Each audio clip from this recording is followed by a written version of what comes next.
लेकिन हकीकत जो हम देख रहे हैं कि शिक्षा विभाग के भीतर जैसे भी जो बहालियां हुई हैं, जिसमें सप्लीमेंट्री रिजल्ट को जानबूझ करके कम दिया गया, इवन विधानसभा के अंदर शिक्षा विभाग की तरफ से जो सरकार ने जवाब दिया उसका भी पालन नहीं हुआ। जी जी। और इन सब के बीच में रोल तो था अपर मुख्य सचिव का। मेरा विधानसभा में एक प्रश्न था जिसका जवाब आज तक नहीं मिला। विधानसभा में से कम होते हैं कि आपने सवाल पूछा, सवाल स्वीकृत हो गया और उसका लिखित जवाब आपको नहीं मिला। हमने सवाल पूछा था कि जो आउटसोर्सिंग कंपनियों के थ्रू बहालियां हो रही है, इसमें पारदर्शिता कहाँ है? इसमें आउटसोर्सिंग एजेंसी के थ्रू जो नाइट गार्ड हैं और जो पहले के नाइट गार्ड हैं उसके वेतन में अंतर क्यों है? इसमें आरक्षण रोस्टर का पालन क्यों नहीं हो रहा है? ठीक है। तो इन सब का अभी तक जवाब मुझे लिखित नहीं मिला है। तो हम तो देख रहे हैं कि न केवल टीचर्स को टारगेट किया जा रहा है, बल्कि उल जुलूल कानून बनाने के साथ साथ बड़े पैमाने पर शिक्षा विभाग के अंदर भ्रष्टाचार आउटसोर्सिंग कंपनियों के माध्यम से। और मैं ये कह सकता हूं, अनुभव के आधार पर कह सकता हूं, जितने फीडबैक्स हमको मिले हैं कि आज के समय में शिक्षा विभाग के इस नियम के चलते बिहार के सरकारी स्कूल शिक्षा का केंद्र बनने के बजाय मंडी बन गया है। मंडी बन गया है। वहां पर एजेंसियां आ रही हैं, वहां पे लोगों से पैसे लिए जा रहे हैं और उलझुल तरीके से किसी को भी किसी पद पर बैठा दिया जा रहा है। कोई आरक्षण नहीं है, कोई रोस्टर प्रणाली का पालन नहीं हो रहा है। और ये सारी बातों से हमने सरकार को अवगत कराया है। जी जी। और हमने मांग की है कि ये पॉलिसी कैसे बनी, किसके चलते बनी, उस पर कार्रवाई हो। और निश्चित तौर से ये बनाने वाले पॉलिसी के पाठक ही हैं, अपर मुख्य सचिव ही हैं। क्योंकि माननीय मंत्री जी से जब हम मिले थे तो उन्होंने कहा कि हम तो खुद ही इस पर लेटर मुख्यमंत्री को दे रहे हैं। अच्छा। हमसे तो अपर मुख्य सचिव ने बात भी नहीं की और ये पॉलिसी ला दिया। जी। तो इतनी ज्यादा मतलब तानाशाही रवैया अगर किसी विभाग का रहेगा तो कैसे चलेगा? तो ये सब बातें हमने कही है। ठीक है। और अभी ये छुट्टी पर गए हैं वो अलग बात है, लेकिन हम चाहते हैं कि कार्रवाई हो। लेकिन छुट्टी पर गए हैं, अब भी कई लोग हैं जो कंफ्यूज हैं, अब भी सस्पेंस बना हुआ है कि क्या पाठक जी 17 तारीख को आ जाएंगे ना? तो आप ही न करें कि आ जाएंगे, हमको नहीं पता है कि आएंगे कि नहीं आएंगे। आपकी भी तो बात हुई होगी ना, कंफर्म किया होगा, पता लगाया होगा। तो संदीप सौरभ क्यों पता लगाएगा? हम किसी व्यक्ति के फेर में कह रहे हैं। हम तो जान रहे हैं कि कोई भी आए, के पाठक रहें या न रहें, कोई नया भी आ जाए, लेकिन जो गलत पॉलिसी बनी हुई है, जिस तरीके से कह दिया गया है कि छुट्टियों में, गर्मी की छुट्टियों में भी टीचर को स्कूल आना पड़ेगा, इस तरह की गलत पॉलिसी खत्म हो।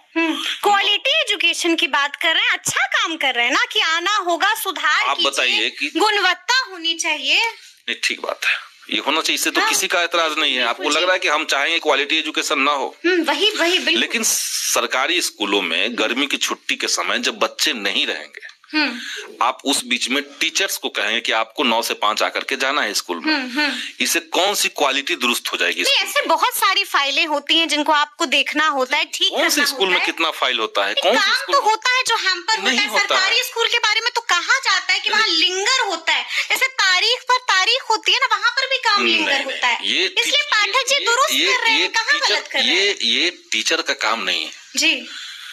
पाठक जी ने तो ये भी सर्कुलर निकाला था कि टीचर्स को गैर शैक्षणिक कार्य नहीं लिए जाएंगे। बिल्कुल, ये निकला था। जी, निकला था। तो जब गैर शैक्षणिक कार्य नहीं लेना है तब ये गर्मी की छुट्टी में क्यों आएंगे?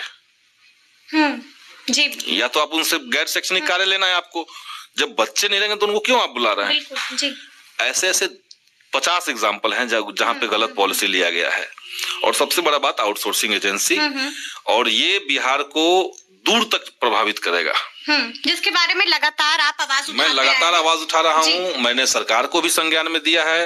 मैंने विधानसभा में क्वेश्चन भी रेज किया है जिसका अभी तक जवाब नहीं मिला है। मंत्री जी ने कहा है कि आपका जानबूझ के सवाल शिक्षा विभाग जवाब नहीं दे रहा है। अच्छा। हम क्या कर सकते हैं? तो इस तरीके से चलेगा शिक्षा विभाग। अच्छा, ये बताइए, जैसा कि मैंने शुरू में ही आपसे कहा, आपने कहा कि 17 तारीख को लौट कर आएंगे कि नहीं आएंगे, इस पर अभी भी कंफ्यूजन बना हुआ है और कहा ये भी जा रहा है, जैसा कि मैंने शुरू में कहा था कि अंदर अंदर बहुत कुछ पक रहा है, और कहा ये जा रहा है कि के पाठक को कोई बात बुरी लग गई है, उनके दिल पर जाकर छू गई है एक बार, जिसकी वजह से वो छुट्टियों पर चले गए, वो भी इतनी लंबी छुट्टी। नहीं, उनको कौन सी बात बुरी लगी, वो हमारे लिए कंसर्न नहीं है कि उनको कौन सी बात बुरी लगी या नहीं लगी।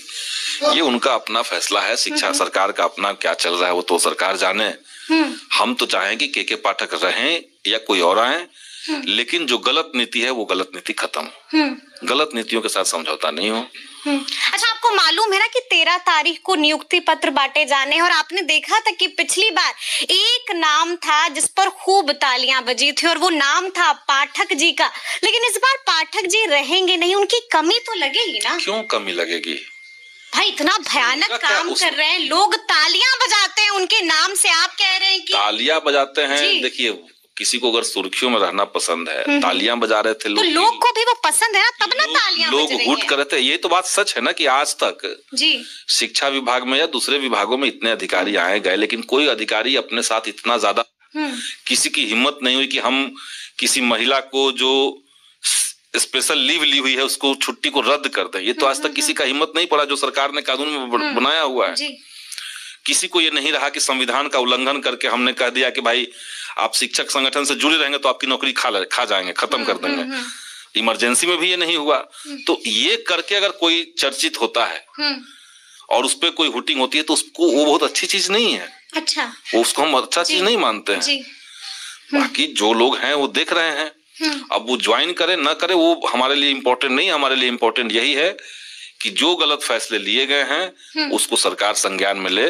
अभी विधानसभा का सत्र शुरू होगा, बजट सत्र जी, उसमें मजबूती के साथ इन सारे मुद्दों को हम रखेंगे। अच्छा, अभी मैं आपको सुन रही थी, अभी जब आप इससे पहले किसी से बातचीत कर रहे थे, मैं आपको सुन रही थी, आपने कहा जब आपसे सवाल किया गया कि क्या इस्तीफा दे दिया है, क्या लगता है, आपने कहा कि काम करने का मन नहीं होगा, वो उनकी मन है कि वो इस्तीफा दे ना दे। शिक्षा मंत्री ने भी बिल्कुल हूबहू आप वाली ही बात दोहराई है, उनसे भी यही सवाल हुआ था कि क्या इस्तीफा दे दिया, उन्होंने कहा काम करने का मन नहीं होगा, इस्तीफा दे दिया है। तो क्या लगता है, मतलब क्या कोई बात हुई है आपकी भी शिक्षा मंत्री से? ना, मेरी बात नहीं हुई शिक्षा मंत्री से, अभी तक तो बात इस मसले पे नहीं हुई है।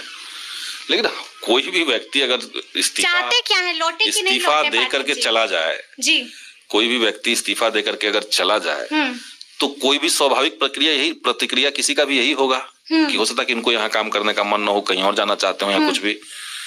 तो देखिए क्या होता है उसमें हम नहीं कह सकते हैं। क्या लगता है कि जिस तरह से लगातार वो कार्रवाई कर रहे थे, लीगल नोटिस किसी को भेज दिया, किसी का पेंशन रोक दिया, ये सारी चीजें भारी गलत था ना, वो सब तो गलत है। वही तो मैं कह रहा हूँ कि व्यक्ति इंपॉर्टेंट मेरे लिए नहीं है। हाँ। जो चीजें गलत हुई हैं, जैसे आप एमएलसी का पेमेंट आपने रोक दिया, पेंशन रोक दिया आपने, किस बात के लिए? क्योंकि उनके